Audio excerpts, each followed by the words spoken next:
It's been a long time coming. I'm back at it again. I think it's nearly 2 weeks since I recorded my last episode. So much for every day. It's mad. Just all the masters and everything got on top of the priority list, and I don't know. I just kind of forgot about it and forgot about lots of things with the lockdown, which is kind of understandable for everybody.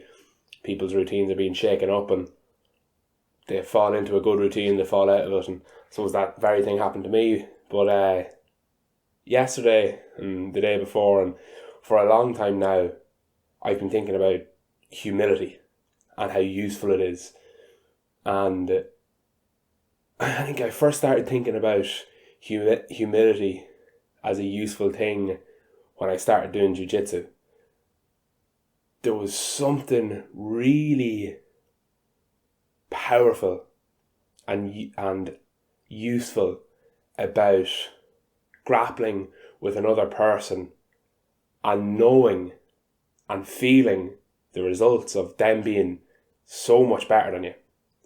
And then obviously they're going to put you in a compromised position where they're either choking you or they're putting your body, one of your limbs, in some sort of a lock, and you tap and it stops and you learn something.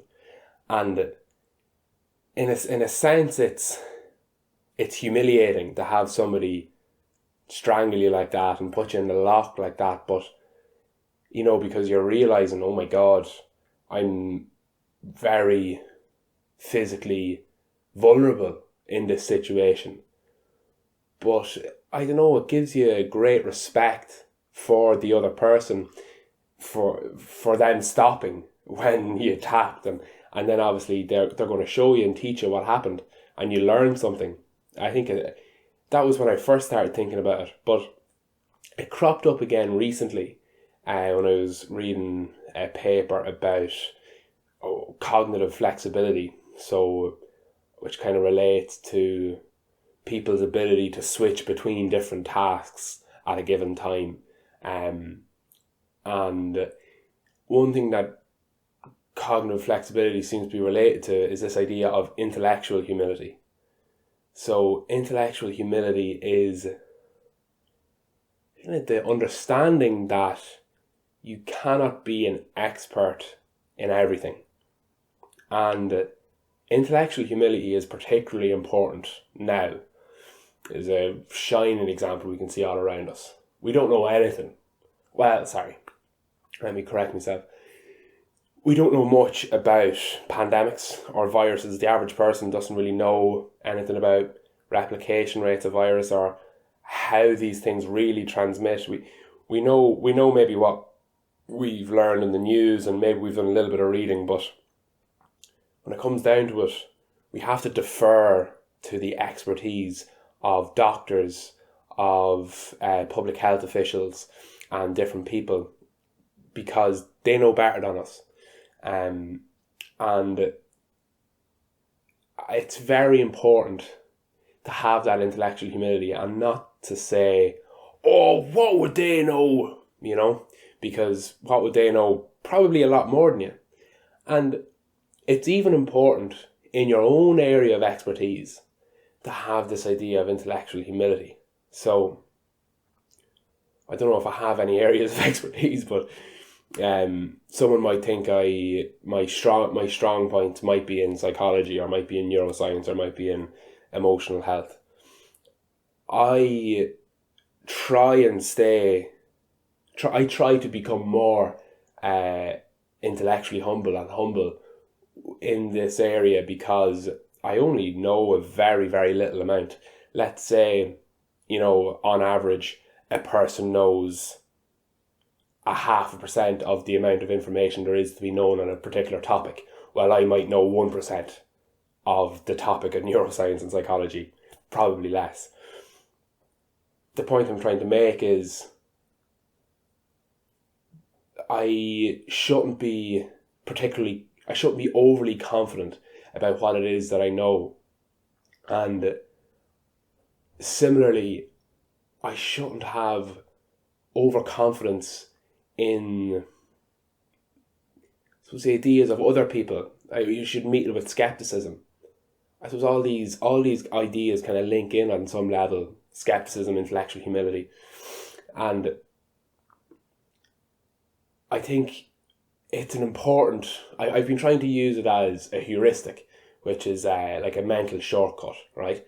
So I try and explain the world around me and explain the information that I'm consuming. I try and explain it to myself from a position of, right, this source very well might know a lot more than I do on this subject. And I'm not in a position, I shouldn't put myself in a position of judgment and say, no, that's not the way things are. I should just take things for what they are and not try and judge the source with, prejudice or some sort of bad judge, or just view it through some sort of weird lens, like where, oh, that person thinks this way about politics, so sure, what would they know about that? I hope I'm making sense here as I ramble. But to cut a long soliloquy short and to put it into more concise words, I really think humility is a virtue, and I really think it's so important to be intellectually humble.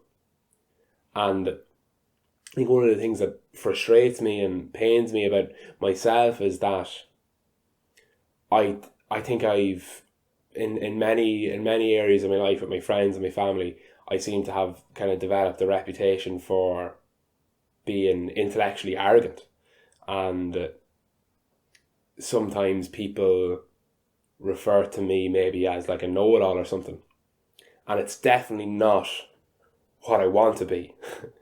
I really don't want to be that way, and I suppose this practice, what I'm doing now, is a way of really, I suppose, clarifying for myself the importance of humility, but also maybe sharing it with others and having you think about it too. And are you intellectually humble? Do you think it's a good idea? If you think it's a good idea, do you put it into practice? Do you understand the limits of what you know about different topics? And are you willing to hear somebody else out? Or do you think that no, you are the source for information on a particular thing? I declaratively don't feel that way. And I'd hate to think that in practice I may come across that way. But I suppose we all can't be perfect, and we all, I suppose, don't act in all the ways we would wish to act at every opportunity.